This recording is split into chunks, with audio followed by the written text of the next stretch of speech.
ਇੱਕ ਨਾ ਜੀ ਮੈਂ ਆਪਣੇ ਮਾਸ਼ਰੇ 'ਚ ਨਾ ਚੀਜ਼ ਬੜੀ ਕਾਮਨ ਜੀ ਵੇਖੀ ਏ। ਬਾ ਕਹਿੰਦੇ ਨੇ ਨਾ ਮਾਂ ਬੱਚੇ ਦੀ ਪਹਿਲੀ ਦਰਸਗਾਹ ਹੁੰਦੀ ਏ। ਬਾ ਜਿਨ੍ਹਾਂ ਦੇ ਨਾ ਵਾਲਿਦ ਸਖੀ ਹੋਵਣ ਦੇ ਨਾ ਉਹਨਾਂ ਦੀ ਔਲਾਦ ਹਮੇਸ਼ਾ ਕੰਜੂਸ ਹੁੰਦੀ। ਮਾਂ ਹਰ ਵੇਲੇ ਉਹਨਾਂ ਨੂੰ ਇਹ ਸਬਕ ਪੀ ਦਿੰਦੀ ਏ, ਉਹ ਐ ਨਾ ਮੌਤ ਜੋ ਆ ਨਾ ਮੁਲਖੇ ਨੂੰ ਖਵਾਲ ਗਿਆ, ਮੁਲਖੇ ਨੂੰ ਖਵਾਲ ਗਿਆ, ਐ ਨਹੀਂ ਕਰ ਗਿਆ, ਉਹ ਨਹੀਂ ਕਰ ਗਿਆ।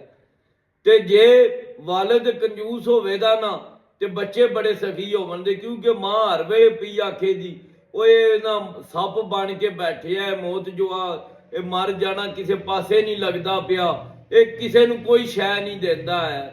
ਇਹ ਨਾ ਬੜਾ ਮੁਤਦਾਦ ਜਿਹਾ ਰਵੱਈਆ ਹੈ ਸਾਡੇ ਮਾਸ਼ਰੇ 'ਚ ਨਾ, ਜਿਹੜਾ ਮੈਂ ਨੋਟਿਸ ਕੀਤਾ। ਹੋ ਸਕਦਾ ਮੇਰੀ ਰਾਏ ਗਲਤ ਹੀ ਹੋਵੇ, ਇਹ ਕੋਈ ਹਤਮੀ ਨਹੀਂ ਹੈ, ਲੇਕਿਨ ਨਾ ਇੱਕ ਮਾਵਾਂ ਅੱਗੇ ਦਰਖਾਸਤ ਹੈ ਬਾ ਆਪਣੀਆਂ ਬੱਚਿਆਂ ਨੂੰ ਨਾ ਇਤਦਾਲ ਵਿੱਚ ਰਹਿਣਾ ਸਿਖਾਓ।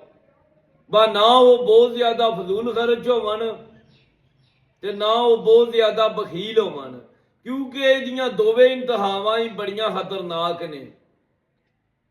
ਬਾਲੇ ਜਿਹੜੇ ਫਜ਼ੂਲ ਖਰਚ ਬੰਦੇ ਹੁੰਦੇ ਨੇ ਉਹਨਾਂ ਦਾ ਵੀ ਸਰਵਾਈਵਲ ਬੜਾ ਔਖਾ ਹੋ ਜਾਂਦਾ ਹੈ, ਤੇ ਜਿਹੜੇ ਬਾਲੇ ਬਖੀਲ ਹੁੰਦੇ ਨੇ ਉਹਨਾਂ ਦੇ ਵੀ ਕੋਈ ਹਾਲਾਤ ਨਹੀਂ ਰਹਿ ਜਾਂਦੇ। ਲਿਹਾਜ਼ਾ ਹਮੇਸ਼ਾ ਇਤਦਾਲ ਦੀ ਰਾਹ 'ਚ ਰਵਿਆ ਕਰੋ।